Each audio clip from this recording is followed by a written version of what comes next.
Bismillahirrahmanirrahim. Assalamualaikum warahmatullahi wabarakatuh. Alhamdulillahirabbil alamin. Allahumma shalli ala nabiyyina Muhammadin wa ala alihi wa ashabihi ajmain. Amma ba'du.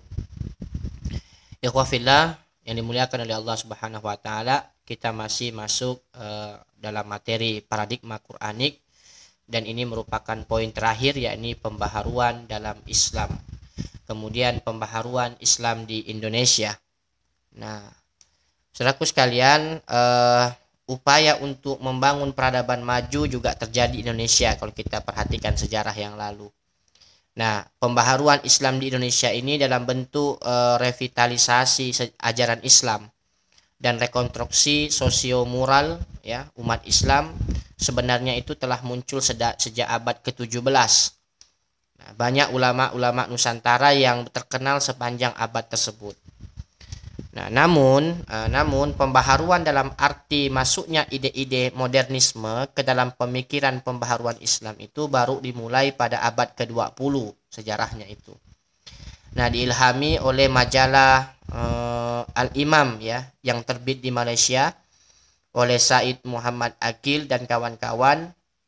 Tentunya kalau kita lihat sejarahnya, majalah ini berisi ide-ide pembaharuan yang terdapat di dalam majalah Al-Manar pimpinan Rashid Ridho di Mesir. Nah, pengaruhnya itu di Padang terlihat pada majalah Al-Munir yang diasuh oleh Haji Abdul Karim Amrullah. Haji Abdul Karim Amrullah ini adalah ayah daripada Buya Hamka ya, ulama yang terkenal masih ya hari ini, dan kawan-kawannya. Nah, itu sejarah singkatnya juga. Kemudian pembaharuan di Jakarta dengan didirikannya sekolah Jamiat Khair itu pada tahun 1901. Pada waktu itu diundanglah ya seorang ulama dari Sudan bernama Syekh Ahmad Surkati yang merupakan pengikut Muhammad Abduh. Beliau kemudian membentuk organisasi Al-Islah wal Irsyad serta mendirikan sekolah bernama Az-Zakirah. Nah, melalui 3 wadah inilah ide-ide pembaharuan mereka berkembang ya. Nah, juga hal yang tidak boleh kita lupakan, kemudian pembaharuan yang sangat besar pengaruhnya adalah gerakan Kiai Haji Ahmad Dahlan ya. Gerakan Kiai Haji Ahmad Dahlan yang mendirikan organisasi dakwah Muhammadiyah tahun 1912. Dengan organisasi dan sekolah-sekolah modernnya yang menyebar ke seluruh ya pelosok Indonesia ini, maka ide pembaharuan di Indonesia memasyarakat ya olehnya. Demikian pula gerakan Kiai Haji Hasyim Asy'ari yang mendirikan organisasi Nahdlatul Ulama yang telah berhasil membangun lapisan umat terdidik di kalangan masyarakat awam yang disebut dengan santri ya. Nah, pembaharuan lainnya juga di masa awal kemerdekaan itu Haji Agus Salim ya. Nah, pemikiran beliau itu termasuk yang banyak mempengaruhi golongan inteligensi ya.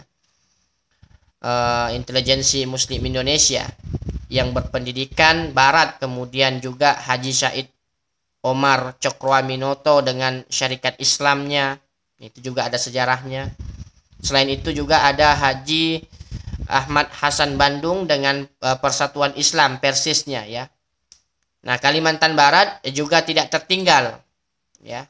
Kalimantan Barat juga tidak tertinggal dalam arus besar pembaharuan ini. Di antaranya ada tokoh-tokoh pembaharuan yang pernah muncul, misalnya Syekh Ahmad Khatib As-Sambasi 1803 sampai 1875 yang mengadakan pemurnian berbagai ajaran tarekat dan mengembalikannya kepada tarekat yang dapat dipertanggungjawabkan ya, yaitu tarekat Qadiriyah ya, Wadaksabandia. Ahmad Khatib Sambas meninggalkan ajaran-ajarannya dalam kitab Fathul Arifin ya.